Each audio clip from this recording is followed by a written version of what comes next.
Hihingi rin siguro ako ng tawad dapat sa mga Duterte, higit sa lahat sa VP natin, kay Inday Sara. Pinahamak ko siya eh. Talagang naiisip ko na guilty ako. Sana nananahimik sa Davao yun. Mayor siya, walang kalaban-laban, walang hassle, walang gulo. Si Presidente, si Tatay Digong, nandito sana sa piling natin. Ang dami kong pagsisisi.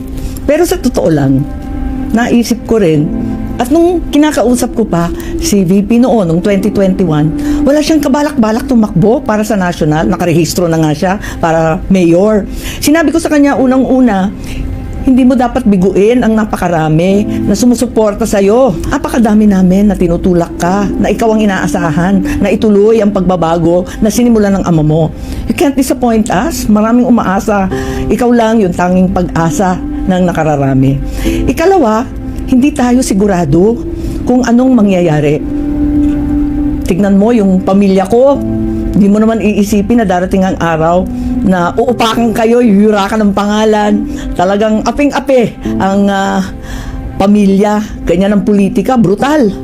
Ngayon, nag-uusap kami. Sabi nga niya, pag nayayamot, sasabihin sa akin, kasalanan mo to eh, dinamay-damay mo pa ako eh. Sabi ko talaga, dinamay kita para hindi ko naman akalain magkakaganito. Higit sa lahat, isipin natin, kung mayor ka lang, ano kaya ang gagawin sa iyo? Anong gagawin sa syudad mo, sa Davao, sa buong Mindanao at Mindanaoan? Mabuti nga, VP ka, kahit papano, number 2 sa buong bansa. May paninindigan, may tatayuan.